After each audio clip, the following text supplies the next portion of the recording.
स्वागत है आप सभी का आपके अपने यूट्यूब चैनल के ऊपर। मास्टर सुभाष का आप सभी को नमस्कार। कैसे हैं आप सभी? उम्मीद अब बहुत अच्छे होंगे और आपकी तैयारी बहुत अच्छी चल रही होगी आने वाले एग्जामों को लेकर। इसके साथ ही आपको एक छोटा सा अपडेट देना था। जो आपकी बीएसएफ हैंड कांस्टेबल मिनिस्ट्रियल की एग्ज़ाम थी, उस उस वैकेंसी के अंदर थोड़ा सा चेंज हुआ है कि अब आपका जो पहले एग्ज़ाम होने वाला था वो एग्ज़ाम ना होकर अब पहले आपका फिजिकल मेजरमेंट टेस्ट और आपका डॉक्यूमेंटेशन होगा। उसके बाद में आपका जो सेकंड फेज होगा उसके अंदर आपकी एग्ज़ाम ली जाएगी। तो देखते हैं इसके अंदर क्या चेंज हुआ है। तो सबसे पहले ऊपर बताया गया है कि जो आपका न्यूज़पेपर है, न्यूज़पेपर के अंदर 6/8/2022 को एक नोटिस डाला गया था कि एक वैकेंसी है बीएसएफ हैंड कांस्टेबल मिनिस्ट्रियल की, और उसके जो ऑनलाइन फॉर्म स्टार्ट हो गए थे वो 8/22 से स्टार्ट हो गए थे। ये जनरल इन्फॉर्मेशन दिए इन्होंने स्टार्ट में कि किस वैकेंसी के लिए, कि एएसआई स्टेनोग्राफर और हैंड कांस्टेबल मिनिस्ट्रियल पोस्ट के लिए आपको फॉर्म भरवाए गए थे डायरेक्ट रिक्रूटमेंट के। इसके बाद में जो सेकंड पॉइंट है, उस सेकंड पॉइंट के अंदर बताया गया है कि according the requirement process of the post ASI steno hand constable ministerial BSF 21-22 direct entry will be carried out of following phase, कि इन फेज के अंदर आपको अभी ये एग्ज़ाम कंडक्ट करवाया जाएगा। तो सबसे पहले जो फर्स्ट फेज है, उस फर्स्ट फेज के अंदर इन्होंने क्या दिया है कि हम फर्स्ट फेज में करवाएंगे आपका फिजिकल मेजरमेंट टेस्ट, और इसी फर्स्ट फेज के बी के अंदर है आपका डॉक्यूमेंट के। पहले आपका फिजिकल होगा और फिजिकल के अंदर आपको क्या करते हैं, ये हाइट नापते हैं आपकी, आपका चेस्ट देखते हैं और आपका वेट मेजर करते हैं। ये तीन चीज़ें ये चेक करते हैं आपके फिजिकल के अंदर। अगर ये आप पास कर लेते हो तीनों चीज़ें, तो उसके बाद में आपको भेजा जाता है डॉक्यूमेंट के लिए, जो उसी दिन होता है आपका।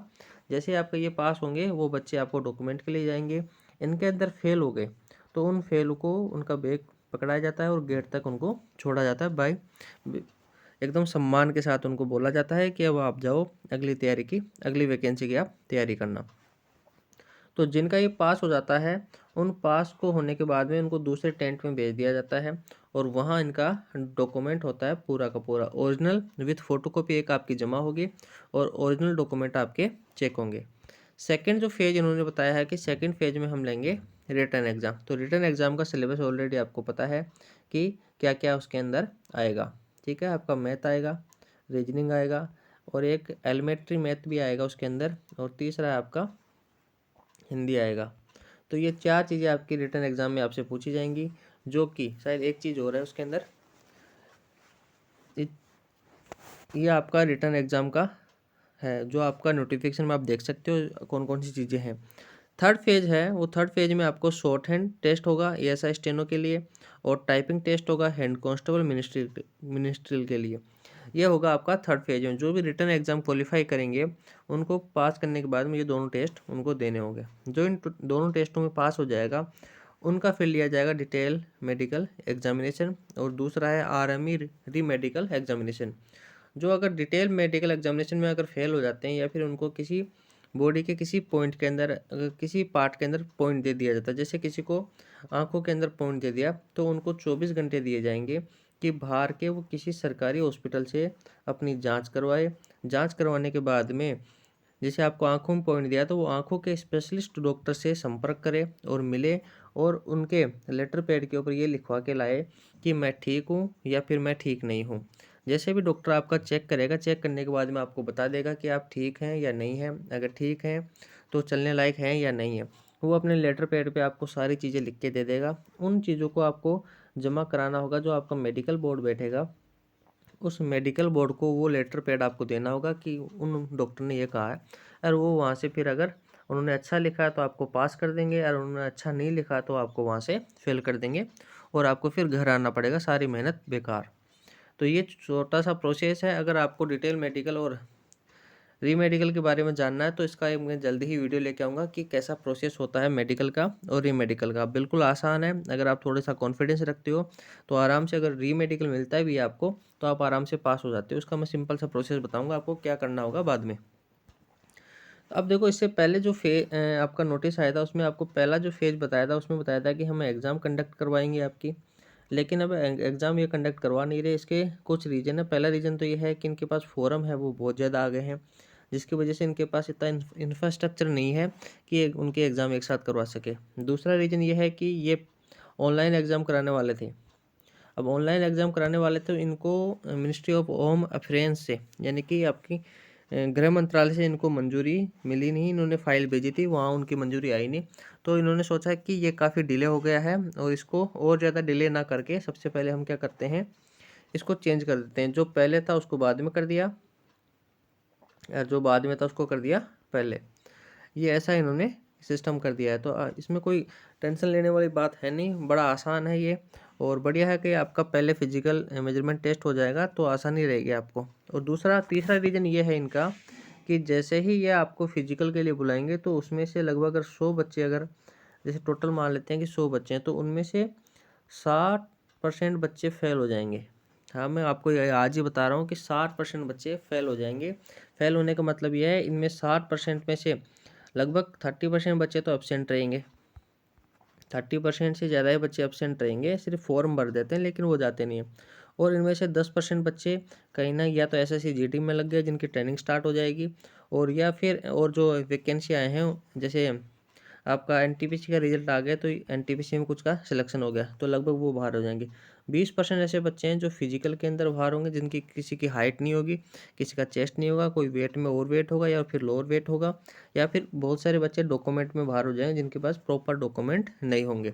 तो ऐसे करके आपके पास सिर्फ बचेंगे 40% बच्चे जो एग्ज़ाम में बैठेंगे। और जब आपका एग्ज़ाम होगा तो इसमें से ये 40% भी नहीं बैठ रहे होंगे, 40% भी नहीं बैठ रहे होंगे, ये 30% के आसपास ही बच्चे बैठेंगे। आप ये मेरी बात याद रखना, और मैं आपको जब आपका एग्ज़ाम होगा तो मैं बताऊंगा कि एग्जैक्ट बच्चे आपके पास कितने बैठे। जब आप रूम में देखोगे 24 में से आपके पास बच्चे मिलेंगे 15, 16, 12, 13, इतने बच्चे ही आपको मिलेंगे आपके रूम के अंदर। तो आपके पास ये सुनहरा मौका है। और बीएसएफ की या फिर जो भी फोर्स की एग्ज़ाम होती है, हर एग्ज़ाम की कहानी ऐसी होती है। अभी आपने देखा होगा कि बीएसएफ आरएम का एग्ज़ाम हुआ, आरओ का एग्ज़ाम हुआ, उसमें कितने % बच्चे उपस्थित थे। आपने अपने खुद के रूम में देखा होगा कि 24 बच्चों में से कितने बच्चे प्रेजेंट थे। 24 बच्चे में से किसी में 10, किसी में 11, किसी में 5, किसी रूम में तो 3-3 बच्चे ही इतने ही प्रेजेंट थे। तो देखो ऐसा ही होगा आपका बीएसएफ हेड कांस्टेबल, आपका जो मिनिस्ट्रियल एग्ज़ाम है उसके अंदर भी। तो अब ये आपके पास सुनहरा मौका है अच्छे से फिजिकल करना और आपका डॉक्यूमेंट करना। डॉक्यूमेंट को जो भी आपके डॉक्यूमेंट है उनका मैं डिटेल से आपको वीडियो बना के दूंगा कि कौन कौन से आपको डॉक्यूमेंट लेके जाने हैं, और वहाँ आपका किस प्रकार से चेक होंगे डॉक्यूमेंट, और फिजिकल आपका मेजरमेंट किस प्रकार से किया जाएगा। अगर आपका चेस्ट कम है तो आपको कैसे बढ़ाना है, अगर हाइट में थोड़ी सी दिक्कत है आपकी कुछ पॉइंटों की, तो वो आपकी हाइट कैसे ठीक करनी है आपको, उसके बारे में मैं आपको बताऊँगा नेक्स्ट वीडियो में। तो अब देखते हैं आपका ये कब स्टार्ट होने वाला है। तो ये जल्दी आपका स्टार्ट होने वाला है, इसकी डेट भी इन्होंने मेंशन कर दी है। और बीएसएफ बहुत फास्ट काम कर रहा है, जो डेट दे रहा है उस डेट पे ऑलरेडी ये एग्ज़ाम और आपका फिजिकल मेजरमेंट ले लेगा। तो इन्होंने जो डेट दी है वो दिए तीसरे पॉइंट में कि टेंटेटिव शेड्यूल है ये, मतलब ये चेंज भी हो सकता है लेकिन लगता नहीं है कि अब चेंज होगा, कि first phase of examination physical measurement documentation 3rd week of December की, जो आपका दिसंबर का 3rd वीक है, लगभग आप 15 दिसंबर से मान सकते हो कि 15 दिसंबर से आपका ये स्टार्ट हो जाएगा। और जो आपके एडमिट कार्ड हैं, admit card shall be issue in the first week of December की, जो दिसंबर का फर्स्ट वीक है आपका 1 से 7 तारीख के बीच में आपके एडमिट कार्ड इशू कर दिए जाएंगे। उसके बाद में अब आपको क्या करना है, सबसे पहला काम यह है कि आपके डॉक्यूमेंट है आपके टेंथ की मार्कशीट, इसके बाद में आपकी है आपके 10th की मार्कशीट डॉक्यूमेंट में, 12th की मार्कशीट, अगर आपने बीएससी की अगर मार्कशीट लगाई तो वो मार्कशीट सभी एक जगह कर लो। इसके साथ ही आपका अगर ओबीसी से हैं तो ओबीसी सर्टिफिकेट होगा, एक आपका मूल निवास लगेगा, ये तो सभी के लिए अनिवार्य होता है मूल निवास। और एससी अगर एसटी से हैं तो वो आपका सर्टिफिकेट वो आप बनवा लेना अगर आपके पास नहीं है। अगर आपके पास जो जब आपका नोटिस आया तो उससे पहले का है तो बहुत अच्छी बात है। और अगर नया अगर आपके पास नहीं है पहले का तो जस्ट आप बनवा लो, आपके पास अभी टाइम है, 5 से 7 दिन के अंदर वो बन के आ जाता है। इसके अलावा और कोई डॉक्यूमेंट चाहिए नहीं है आपको वहाँ पर, बस यही 5-6 डॉक्यूमेंट चाहिए जो आपको साथ में लेके जाने, ओरिजिनल विथ फ़ोटोकॉपी के साथ। तो मिलते हैं नेक्स्ट वीडियो में, उसके लिए आप थोड़ा सा वेट करना, जल्दी आएगा नेक्स्ट वीडियो जिसके अंदर हम डिटेल से बात करेंगे मेडिकल के बारे में, डॉक्यूमेंट के बारे में और आपकी फ़िज़िकल के बारे में। ठीक है, तब तक के लिए आप चैनल पे बने रहना और चैनल को लाइक शेयर और सब्सक्राइब जरूर कर देना। ठीक है, बाय।